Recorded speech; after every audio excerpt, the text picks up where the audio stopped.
Hey everyone, welcome to Cyber-Conversations, the show where it's okay to agree to disagree. Today we are talking about Batman vs. Superman, Dawn of Justice, released in 2016, starring Ben Affleck as Batman, Henry Cavill as Superman, bringing back a whole bunch of people from Man of Steel and adding some new people as well. So, and Bob is here with me. So, do you want to give your overall impression first, or do you want me to? No, you can go ahead. All right. I'm not one of those people that think this is a wretched, horrible movie, because I don't think that about any of the DC extended universe. And there are some people who do think it's just one big pile of crap. I don't think so. I think that they're enjoyable movies, but I still have the same sense of it that I did with Man of Steel. It's too dark and gritty, and it's not Superman. I see a guy wearing a Superman suit who has Superman's powers, but he reminds me more of, I would say, like Homelander, if Homelander had a just tiny bit of a conscience. He's still really trying to decide if people are worth saving, which to me is not Superman. And in this very movie, Zack Snyder threw in a scene which was very likely going to be foreshadowing for a similar scene or the same scene in a later movie, which was the Injustice storyline. Right. And in the Injustice storyline, Superman becomes the villain. So I can't help but feel every time I see Henry Cavill's Superman that I'm not seeing our Superman, I'm seeing Earth 2's, or I don't know if it's Earth 2, but the other Earth, the one where he's Ultraman and he is a villain. I wanted to start, I figured we could kind of start at the beginning of the movie, and it was something you said when we talked about Man of Steel, and we were talking about how he didn't save people. We were comparing it to the new Superman that came out in 2025, and so the movie starts off with, which I thought was a good little, it was a nice little tie-in in terms of, Bruce Wayne trying to get to Metropolis, to get his people there, and the battle's going on between Superman and Zod. And I thought about, first of all, I thought about Superman 2 with Christopher Reeve and how, like, the two bad guys there pick up that bus. And Superman's like, no, the people, don't, the people trying to get out of the bus, and they throw the bus at him and he's trying to save the people. And then I thought about in this one, I thought about in the new Superman 2025, that they did clear out the city rather quickly. We talked about that last time. There's no way they could do that. But at the same time, he was, like the scene where near the beginning where he's fighting the big monster thing. Kaiju, the kaiju, and it falls backwards, and he stops it from falling into the building, and he turns around and goes, "Everybody okay?" When it shoots fire at him, and he absorbs the fire, or he like basically blocks it, but he still turns around because he sees that the room is scorched, and he asks if everyone is okay. Right. And so in this one, and it was made more evident, because I hadn't really considered that, is there was no Superman wasn't in it's not his concern. Batman v Superman. Everybody made a big deal about that. It's like V, it's not versus. I was like, whatever. Yeah. But anyway, it was not a concern. He wasn't trying to lead Zod away. He wasn't even trying to necessarily like help anybody. And that type of thing. And again, it's, that was the Superman that Snyder was going for. But I just wanted to point out, kind of talking about the beginning of the movie, that we do see. That was an interesting we see point the repercussions, and Bruce Wayne is there trying to stop people from getting hurt. And again, kind of in a similar way to the Injustice storyline, Batman is the hero and Superman is causing the destruction. Yeah, and I would, I think that maybe, how there was already discussion about how, Gunn's universe was going to be the gods and monsters, Well, that's what it's supposed to be. Yeah, that's what it's supposed to be. It's not really, I don't remember ever hearing anything about like, oh, well, the Zack Snyder's going to follow the Injustice storyline. It's just kind of like, oh, that's what he's doing. But I don't know. I don't think people understood it. I was also say too with Batman v Superman. I'm just gonna keep doing that the whole time because I thought it was funny back in the day. I was like, why is it V? There was like all that online chatter about that. I was like, who cares? But anyway, I thought it was interesting that Batman, and maybe I'm wrong, but I always felt like how Bruce Wayne was always he was always just so pissed off at Superman. And like, I feel like the Batman from the comic book, especially from like, when it was Justice League, I don't know. It seems like he probably would have put more thought into it. But at the same time, I know that the Ben Affleck Batman was supposed to be kind of a little bit of an older Batman. Yeah, he was not quite Batman Beyond, obviously.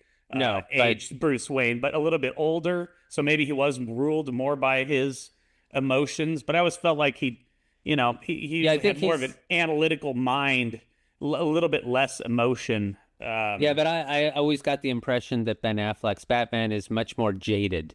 And I think that's what he was going for. Like he's seen it, that's true. And he's like, I keep cleaning up the city, and it keeps going back to the way it is. And I'm just like, screw you guys. If you want to live like this, you live like this. I'm done. And that's again, like that might work for Batman, but this is a movie that is 50% Superman, and Superman. This whole movie is very, very gray for a Superman movie. Even the colors of the movies are very washed out and very little color. Superman's outfit isn't even very colorful. It's just and people actually would say this is what Superman is. And I'm like, I'm sorry, this has nothing to do with Superman. It's far less comic accurate than the new movie. People are upset about the new movie because of what they did with Jor-El. And I can understand it, but like there's no way that Zack Snyder's version of Superman is comic book accurate. I mean, Pa Kent saying it's okay to kill a school bus full of children. Jimmy Olsen isn't an actual photographer for the Daily Planet. He's a freaking CIA agent. That was a little bit. And then he dies 5 minutes in. That's not Jimmy Olsen. And if you think that's Jimmy Olsen, pick up a comic because you don't know the comics. That's not Jimmy Olsen. I did do a little research on Jenny because I was thinking that Jenny might have been a replacement for him. But according to the quote unquote powers that be, that was never the plan. There might have been a treatment of the script of Man of Steel where she was going to be Jenny Olsen and she was going to be Jimmy Olsen's sister. Right. But they got rid of that like by the time they like doctored the treatment or got closer, like one step closer to actually filming it. By the time they did film it, they had changed her last name completely, and she's no relation at all. And it really makes me question, why did they bother with Jenny? She's such a nothing character. Well, and that, bringing that up, I can't remember. Now, I've watched, both the theatrical and now I've watched the extended cut of Batman v Superman.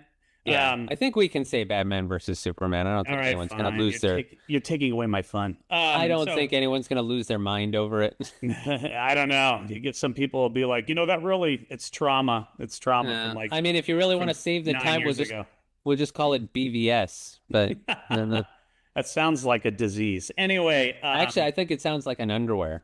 It could be. I mean, that's BVD, but could be.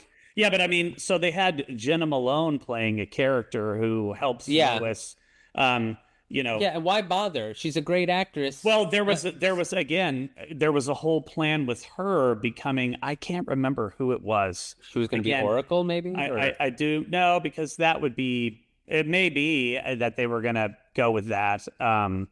But that whole storyline didn't.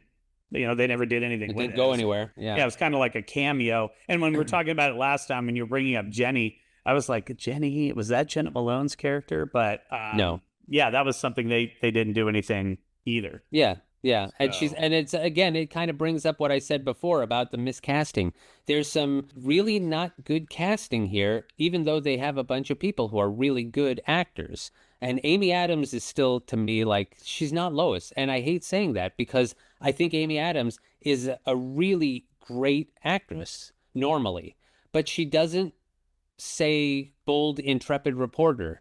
And I don't see it. And so I don't feel like she's Lois. And I think that she never feels like Lois in any of these movies. She's way too demure. She's way too cutesy, and I'm not saying that Lois Lane can't have those qualities, but Lois is like Erica Durance's version. That's one of the best versions of Lois Lane, Erica Durance from Smallville. She was such a great Lois because she was bold and doesn't take anything from anyone, including Clark. And Amy Adams was just always kind of no. But there's other people too. Ben Affleck. I don't know that much of his work, but I mean, the dude got he co-wrote Good Will Hunting with his friend Matt Damon. Right. And I didn't see that movie when it came out in the theaters, but I saw it eventually. And I mean, mostly because I'm a big Robin Williams fan, but wow, they wrote that movie and both of them killed it. I mean, they weren't better than Robin Williams, but you know, there's only so much you can do. But still, Ben Affleck is a very good actor. He's just not Batman. I don't get Batman from him. I certainly don't get Bruce Wayne from him. See, and but I did like Jeremy Irons as Alfred. Yeah, Jeremy Irons was good as Alfred. I didn't mind a lot of the things that I heard. I first of all I remember Kevin Smith is a big comic book guy. Back before that movie came out, he said he saw the Batman suit and he said it was amazing. I think what they tried to do with Ben Affleck and in Batman versus Superman, I think it was really like there was that one scene where he goes to save Martha Kent.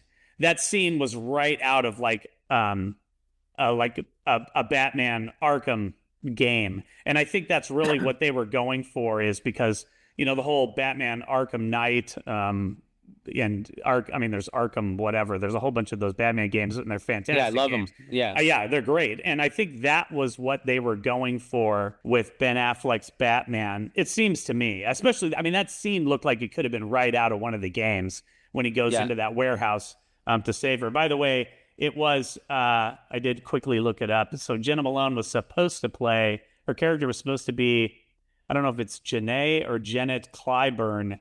She was supposed to become, it sounds like this is a character that's kind of like Agent Coulson was for Marvel, kind of connecting the movies. She was supposed to be, in the comic books, that character is the head scientist at Star Labs to connect Cyborg, Flash, and Superman, but they just never did it. Yeah. And it only, and I was it was only in the extended cut that they put that scene back in. It wasn't in the theatrical version. So I think it's one of those movies or one of those roles we talked about last time where it's kind of like they throw it in there. Maybe we'll use it later. Maybe we won't. We'll see how it goes. And they just completely, it hit the cutting room floor, at least for the theatrical version. So yeah, but I understand what you're saying. That's why Ben Affleck to me just doesn't work as Batman. Jeremy Irons, maybe it's the whole British thing. I don't know.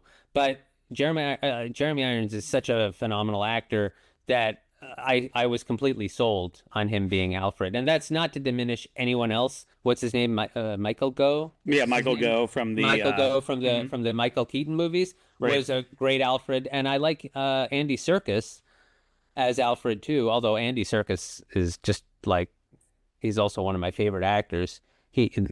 But then that brings us to the major elephant in the room. Mm-hmm. I really don't know what they were thinking. Jesse freaking Eisenberg? Yes. So, yeah. What the hell? So, the original plan with him, to reality, was that he was going to be the Riddler. Okay. And then they switched it to Lex Luthor, but he played it, in my opinion, totally my opinion, he played it Riddler style. Yeah, but not even a great Riddler. No, but that like very spastic type of like. He was playing it like he was insane. Right. He was giving Lex mental problems. Which again, if you think this is the like right out of the comics, try reading a comic. Lex was never insane, other than his like insane hatred for Superman. But no, 100%. I mean, it was. Yeah, it was like, I hate saying something is just outright bad, but damn, Jesse Eisenberg, what the hell? That was bad. Yeah, I don't. I have no words for that. I want to tell you, even okay, this is my opinion again. Even worse than Jesse Eisenberg was their portrayal, once again, of screwing it up, is their portrayal of Doomsday. I mean, that was a mixed bag for me. Like when he first shows up, I mean, I don't know if we should talk about that now because it's such a late thing in the movie. That's true. That's true. But yeah, the design of the creature. We'll circle back on that. Let's just circle back on Doomsday. Okay. Yeah, all right. We'll just circle back. Make sure on Doomsday. we do have to talk about him. No, we definitely have to talk about him. So now, one thing that I also want to say, Amy Adams, like I already said, I don't like her as Lois, but also in some ways that there's an even bigger detriment to the fact that I don't like her as Lois is that her first scene where she's in the desert with this war going on. You're right, with the warlord guy. Yeah, I'm sorry, but did they ever like do any research before they write these stories? Because they don't send, typically speaking, a newsroom reporter doesn't go out into the field halfway around the world to go into the middle of a war. Okay, they have correspondents that specialize in that kind of thing, and they only make exceptions if they're talking about like one of the best reporters in the world. And I know that they're saying Lois Lane is the best reporter in the world, but Amy Adams doesn't give those vibes. And I never once felt like she was in her element. She doesn't look like she knows what she's doing on a desert battlefield. So again, it reduces her Lois to damsel in distress. She never gives off this strength performance that Lois is supposed to have. It just calls back to Amy Adams being terribly miscast, despite the fact that she's such a great actor. This is just not the right role for her. Yeah, I mean, I don't know. See, the Lois character is just, as long as you got somebody in there who's, to me, it's, as long as they're kind of strong and they can kind of stand for themselves, and it's kind of like, the typical independent woman type of. But she doesn't. I mean, in that but scene, would anybody else with the character written that way have made it any better? We talked about this. Part of the problem. Yeah, part of the problem is the writing, and I don't blame Amy Adams for the writing. She didn't write it. Yeah, but she's still doing the best she can with that. But the best she can is just not enough. She doesn't scream, "I'm a brave, intrepid reporter who's fearless in the face of this kind of conflict." She didn't give those vibes. She looked terrified the whole time she was there. And the only thing I could think of is, why would you send this person, your best reporter, to the middle of a war where she's likely going to die if not for Superman? She would have died if it wasn't for Superman. And she doesn't look like she's in her element at all. So it reduces her. It actually makes her look worse. Yeah, I mean, I guess if I were to think back on it, and to me, it wasn't as apparent in the theatrical, it was as in the extended cut, that this whole thing was more of a frame for Superman than anything else. I didn't get that in the theatrical, but it was obviously way more. They made more of a deal of it in the extended cut. Right. It was important for the story because she had to be there because they needed to get Superman out there. So the whole thing had these machinations behind it. So it may not be that she was sent there. It may be that she is kind of her own, she does kind of go off on her own and kind of an independent type of thing. Well, Lex wanted her to be there so that his man could get this footage of Superman and make Superman look like a war criminal. So the whole point was to draw Superman out to there. But Lex Luthor doesn't own the Daily Planet. How is he sending Lois Lane out there? Well, I remember I remember there was I don't know if she makes the comment or somebody else. It's basically like, I think she used some military contacts she had from, she made through Man of Steel to get out there and get that story. I don't remember that type of thing. But I'm pretty sure that was actually mentioned.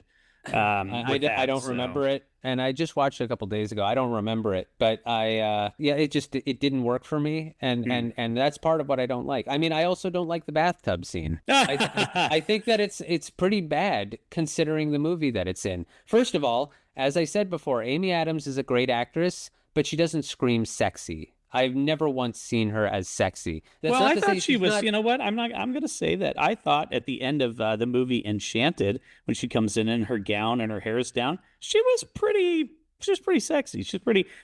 I think she's she was pretty uh gorgeous and yeah, and no, kind of hot, I think that she's beautiful, Mhm. but beautiful is not the same as sexy.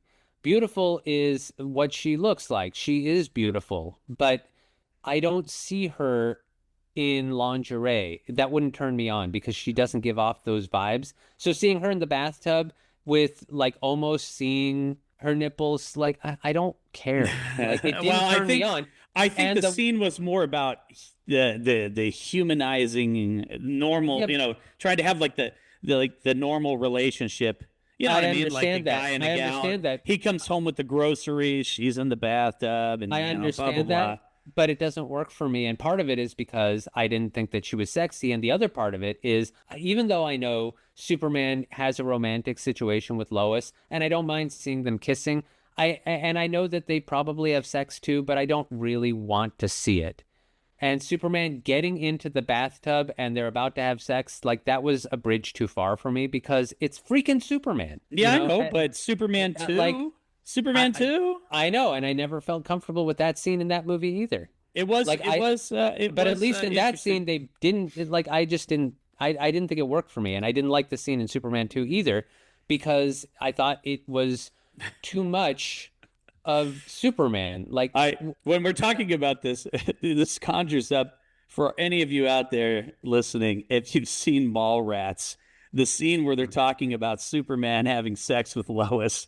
You got to look that up on YouTube or go back and watch the movie I've because seen it, but dude, yeah. it's like, Superman, he can't, he'd blow a load right through the back. He'd have to Yeah, wear a but we don't want kryptonite to condom. No, I'm just saying it's just I can't help but anytime anybody talks about Superman and Lois and yeah. any type of I can't help but think of that scene. It just makes me laugh.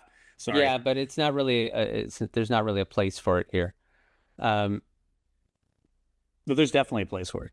It's a discussion I that would needs to be had. yeah, I'm just kidding. I don't. Fine, I'll edit it out. Well, I mean, that's it for like the people who are miscast. There are other people. I mean, I still don't know how I feel about General Staswick, who is in this movie again, and I still don't know, is he supposed to be a real man or is he supposed to be Martian Manhunter this whole time? And why isn't he stepping up if he's Martian Manhunter? Well, And yeah. I mean, the And real we world speculate. explanation, Yeah, I'm sure that the real world explanation is they hadn't decided he was Martian Manhunter yet. of But if course. they're going that route and they're going to say he was Martian Manhunter, they either need to say, well, they would have had to say if they were continuing this series, either was he mimicking someone like a real General Staswick who maybe was killed and he keeps General Staswick going for his own purposes, or was he always General Staswick? And then we need an explanation why he didn't get involved in Man of Steel or in this movie. Hmm. Man of Hmm. Steel, maybe you could say, you could make the argument Superman had it handled. But in Batman versus Superman, he does not have it handled. And Martian Manhunter sits it out when Doomsday comes to Earth. Like, no. Well, yeah, and that's again, you hit the nail on the head there, which is, this is like hindsight's 2020. When the movie came out, we didn't know, and sure, yeah, Yeah. after they did the Snyder cut, right, and they then they introduced it. Yeah, it's easy to go back and be like, well, why didn't he jump in? I mean, I can think of Marvel movies where I'm like, that's pretty like extensive. Like, why isn't somebody else jumping in here instead of just Yeah. letting? I mean, I get it's a solo movie, but really, I Yeah. mean, Yeah. like this is a big enough event where a couple other people would have shown up. So, it's kind of the same type of thing here, and I think that you know, But you most know, of the movies in Marvel, to be fair, most of the movies in Marvel aren't that far-reaching, with the maybe the notable exception of what's it called? What was it called? The Celestials? Not the Celestials. oh, you're talking about the Eternals. The Eternals. I'm sorry. Yeah, that You was could, exactly. That's one where it's like, okay, like I get there's yeah, these Eternals there, but it's like now yeah. Where you've were the Avengers? right. They're back at this point. Right, Yeah, exactly. And it's like, why aren't they? I mean, there's a thing coming out of the earth. yeah, No, nobody's showing up, at least yeah. to come in and investigate. But the previous movies, especially before, before the end of the Infinity Saga, for the most part in the solo movies, they didn't bring in the Avengers because they weren't Avengers level threats, except for Captain America: Civil War, which did feature the Avengers. Yeah, yeah. I mean, that's not really about this movie, but I know a lot of people are complaining because they're saying the new Superman is a solo movie, and people are like, it's not a solo movie because Mr. Terrific was in it and Green Lantern was in it, and I'm like, okay, but in Hollywood, this is a solo movie. Captain America: Civil War is a solo movie, despite the fact that it has all the Avengers in it. It is a solo movie. If you don't know what that means, look it up. It's in Hollywood. That's what a franchise is. The name is what says it. It's a Captain America movie. He's front and center the whole time. Yeah, exactly. Exactly.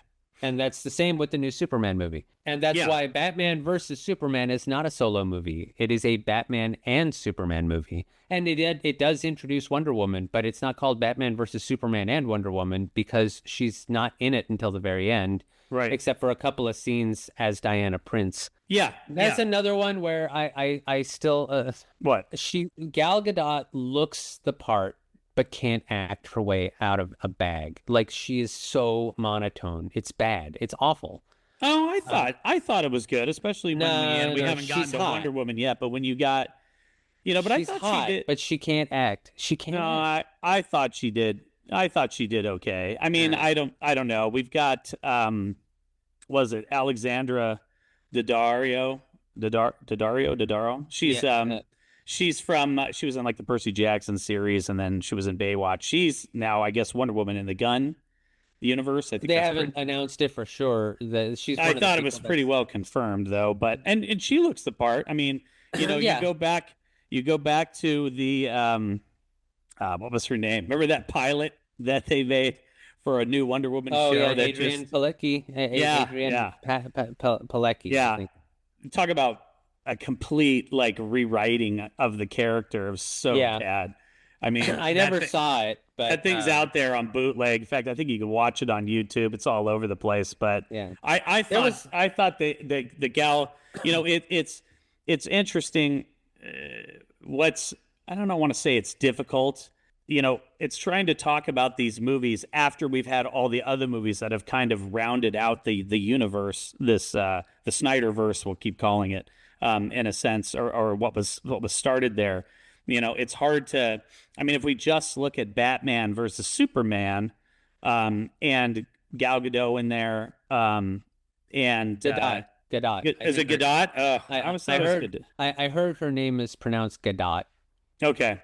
I used to think it was Godot too, because Waiting for Godot, but it's spelled the same way. But I think it's pronounced Gadot. So I thought she did a good job. I think she was fine as Wonder Woman. I get what you're saying, but I think she looks the part. I can't understate that. She looks the part, but I don't like her acting. I don't think she can act. Oh, I thought she was fine. I think she speaks monotone, and I don't get any emotions from her. And Wonder Woman is an emotional character, not she's not ruled by her emotions. I'm not saying, she's a woman, so she can't, control herself. I just mean she has emotions, and Gal Gadot doesn't portray them at all. And I saw that in this, and I saw that in Justice League. I think she did. I think she did a fine job. I think her interactions with Ben Affleck, and kind of that, and Ben Affleck trying to come in there and be his suave type of guy, and how that built up, and then they used her character to introduce Aquaman and Cyborg and the Flash. Well, yeah, that whole disc thing. But, exactly that and that was cool. I thought that was interesting. Cool. I think that was. I don't remember if that was in the theatrical version or if it was only. It was. No, it's in the theatrical version. Okay. I like that scene. But because we didn't get it, it was a good tease for their coming out. But it still also speaks volumes to what I said before about the people at Warner Brothers lack vision, except let's do exactly what everyone else is doing, but let's do it faster. So they saw the hit that was the Avengers, and so rather than making a Batman movie or a Superman movie and then a Batman movie and then a Wonder Woman movie and then putting them all together. Instead, they made a Superman movie, and then they made a movie where they put them all together, and then they made the Justice League in 3 movies.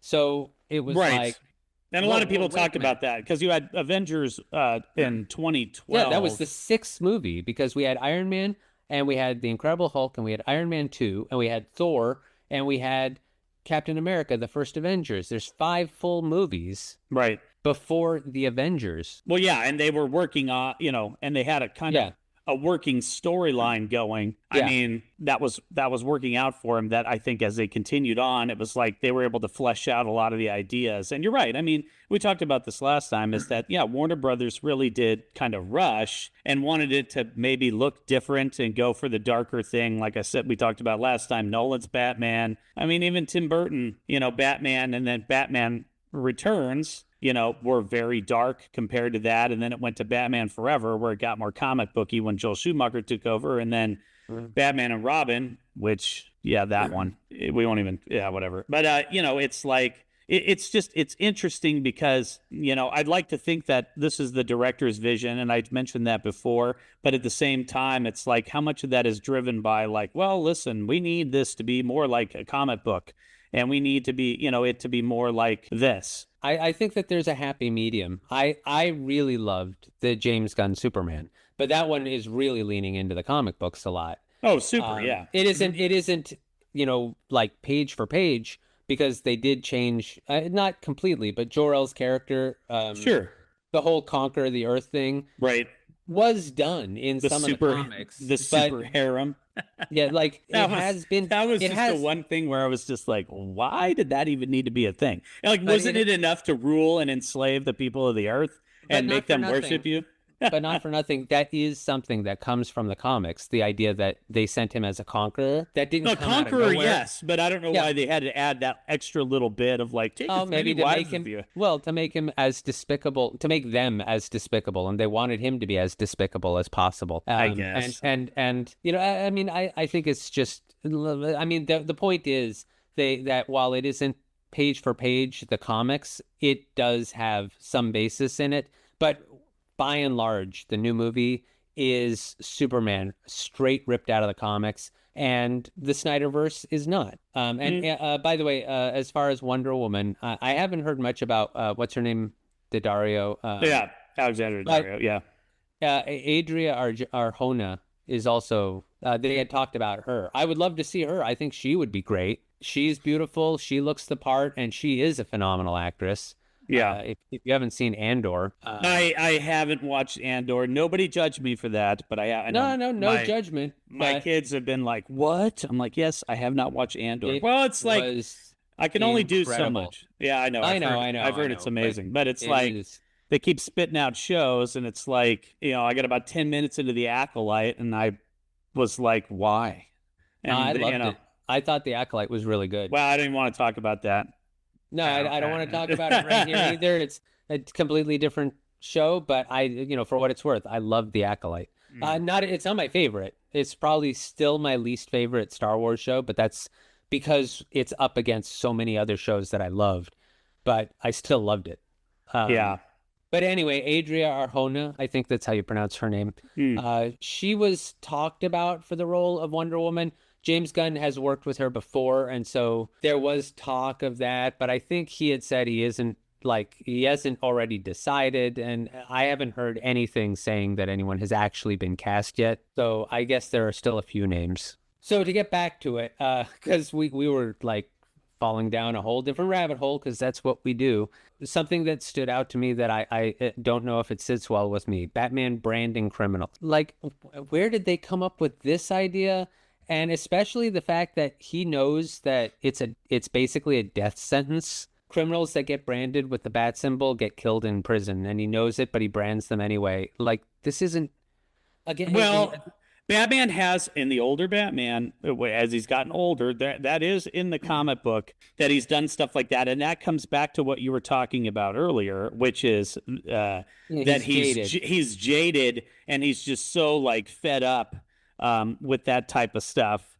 And I think in Batman versus Superman, I feel like by the time it comes to the end and he's coming in with the brand and he's going to brand Lex Luthor, and then he doesn't. I think it's kind of because he finds it's like kind of like in a way, it's like he finds himself again where he's like, okay, I'm not gonna, I need to kind of take a step back and kind of be above that and not just be like a criminal. It's not referenced, it's not even spoken of or anything else, but it feels like he goes back to kind of being who he was before with in regards to like, hey, listen, I need to be, again, it's he goes there's been times in the comic book where Batman's gone through his like villainous quote unquote where he's gone darker and he's just like, dang it, I'm just so sick of this, and then I'm just going to go brand people, or I'm going to go do this, or I'm going to go do that, right? I mean, even back in I want to say in the 80s, there's I can't remember which issue of the comic book it is. Batman uses a gun, and it's like, oh, Batman uses a gun, and it's like, so I mean, he's had his moments where it's like, where it's he just has, like, but I still go back to, again, this is way back in the comics, but if you remember in the 90s, there were several big event comics. There was the death of Superman in 1992 with Doomsday. And then shortly after that, they had Batman, what was it called? Nightfall, which introduced Bane, and Bane broke Batman's back. Right. I have the Nightfall series. I love that series. So good. I have the trade paperback, which was all of the comics put into one big book. Yeah. And I believe it was Nightfall. It might have been one of the Night's End ones, but there was a foreword, which was several pages long, written by, I forget which one. It might have been Jeff Johns. And he was talking about this, how they wanted to follow up the death of Superman with something equally big for Batman. And they were trying to figure out how to do it. And he said the biggest rule they had to follow at the time in the comics was that Batman doesn't kill. That was a directive in DC Comics. Superman was allowed to kill. He didn't kill very often, but he had been known to kill a few times. Right. But they said the rule of Batman was he doesn't kill anyone. And people don't seem to understand that. And of course, in the movies, he's killed multiple times. Again, going by the comics, that was the directive at the time. Yeah. And I remember at the end of Nightfall, when it's the new Batman, was Azrael becomes Batman. I can't remember his name, but John Paul Valley. Thank you, John. Yeah, John Paul Valley he's sitting there. He had just kicked the shit out of Bane, and Bane's like, "Kill me, Batman, kill me." And then Robin, it cuts to Robin going, beat it, beat the emotion and be the Batman. And then it cuts to Commissioner Gordon going, he's not going to do it. He won't do it. Is he going to do it? And then he doesn't kill Bane. And he goes, you're going to go to prison, Bane, And but Robin comes up and goes, you are the Batman. And he goes, thanks, kid. And then that's how it ends. But, like I said, it's, now that was not Bruce Wayne Batman at that point because he was in convalescence because, like you said, his back was broken.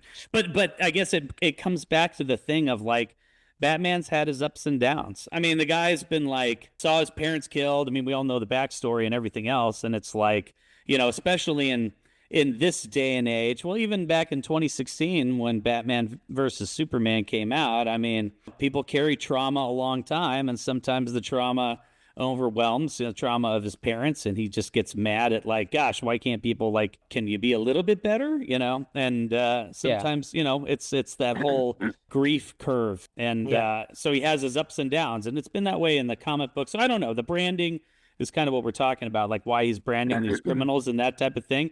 Is I think that he was like, you know what, I'm just going to teach a harder lesson, and he brands these guys and lets them. Yeah, but the reason it didn't sit well for me was especially after we learn that criminals who have that brand are like inevitably killed in prison. And Bruce Wayne knows this, but brands them anyway. So it kind of is the whole Batman is killing people. Well, and coming back to what I was kind of saying, I mean, there is a little bit of an arc there if you look at it, and it's not like you need to look super hard, but it's just not as evident. Is Batman in this is he's consumed by just anger, we'll say. He's just pissed off at the world, pissed off at Superman, pissed off, because he has to. I think in the movie it references that Batman had been gone, but now he's kind of come back.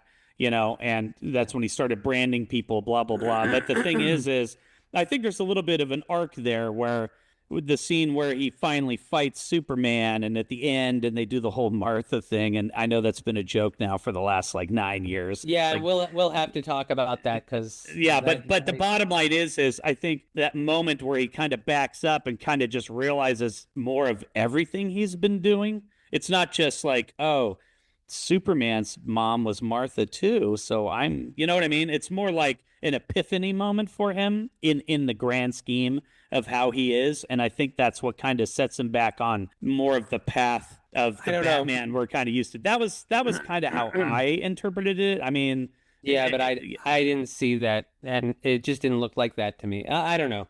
The branding thing, I mean, it's not the worst thing in the world, but I wasn't completely on board with it, and I didn't really like it. And then the other thing, and this is, again, I mean, that's a little bit nitpicky, and this is another thing that could be nitpicky too, but the Superman statue. Like, oh, yeah. What the hell? Like, that doesn't make sense to me. Well, you've got 50% of the world doesn't like Superman at this point. And it's only been 18 months since he first appeared. Okay, 18 months is a very short time to build a statue. I mean, it can be done if it's started right away. But there's no way they started building a statue of Superman the day he came out and revealed himself to the world, especially when 50% of the world thinks that he's a villain. Right. Like, there is no freaking way that statue should be I don't there. know if 50% of the world, first of all, I don't know if 50% of the world thinks he's a villain. They have a huge thing in this movie of people saying like no gods, no aliens. They've got whole protests of people with signs. Sure, but I don't know if that's 50% of the world. Well, I don't know per se, but I think there's a smaller. I mean, you could look at in today's day and age. It's like, well, you'll see a huge Republicans protest versus Democrats. Yeah, exactly. I mean, that's what it seems like in this movie. You've got one group that is completely accepting of Superman, and the other group that's like, no aliens. Right, but that's, no illegal aliens. If we go with the right and the left, what about the independents? You know what I mean? It's like, obviously. It's never that cut and dry. Nothing is ever 50% exactly. But I'm just saying, in the grand scheme of things, it looks like a large part of the world has not accepted Superman as a hero. But yet they're going to build a huge freaking statue and name a park after him. Like, what? I didn't even think about that. But this does bring up what I was talking about with Batman and how, again, his arc of, Ben Affleck's Batman, his arc of if it was Batman and his emotion was not really in it, and he was looking at it in his analytical detective, because he was always kind of a detective first. He's always figured this stuff out, go back to the Batcave and everything else. I mean, you'd think that he'd see Superman's doing all these good things and saving people. That's where we see the whole montage of clips, and yet he's still pissed and still wants to go kill Superman when, at the very least, it's showing that he doesn't trust him. And I could understand the fact that, like, as Bruce Wayne, he wouldn't trust him because he doesn't even know as him. Batman, I mean, the scene where they first confront each other, where Batman's chasing in the Batmobile, and he's chasing the bad guys in the white truck, because they've got and Superman shows up and Superman shows up, and it's like a slow-mo, and the Batmobile runs into him, and Superman lifts it off, and then it does the whole Batman stands up and they're facing off, and then he does the whole like, do you bleed? Yeah, I mean, the whole thing is the whole thing is very antagonistic, even for Batman. And that's exactly that's what I'm saying is like, I just don't think that is one thing where I think that the comic book, even a Batman being driven by emotion, there was, Alfred would always be the one who, that's the thing is, like, he never listened to Alfred. Usually Alfred would come in and be the kind of voice of reason, or at least be like, hey, let's hash this out. And Jeremy Irons would try to talk to him, but then Jeremy Irons would get fed up and kind of blow him off. And then Ben Affleck just wouldn't even listen to anything Jeremy Irons had to say. And Jeremy Irons came off as more of the Q from James Bond, just building gadgets and working on stuff. That's he wasn't really a foil for Batman. Him. And then when it did, it was always the in a very polite way. It was kind of like a "I told you so," ish type of conversation. And I get it. It's like he was so driven and consumed, like Batman was so driven and consumed by all his anger and blah blah blah blah blah, that he had to get through and make that journey himself and then figure it all out, type of thing. I don't know. That Batman wouldn't be. I mean, I felt Superman in Batman versus Superman. I guess I felt that Superman was more Superman-y than Batman was Batman-y in a way. Yeah, sort of. I think it just, for me, both of them, like neither one of them were right. Well, that's all the time we have for today. I hope you enjoyed the show. If you haven't already, please hit like and subscribe. Next week, we will continue our discussion on Batman vs. Superman: Dawn of Justice. And as always, please remember, make tomorrow better than yesterday.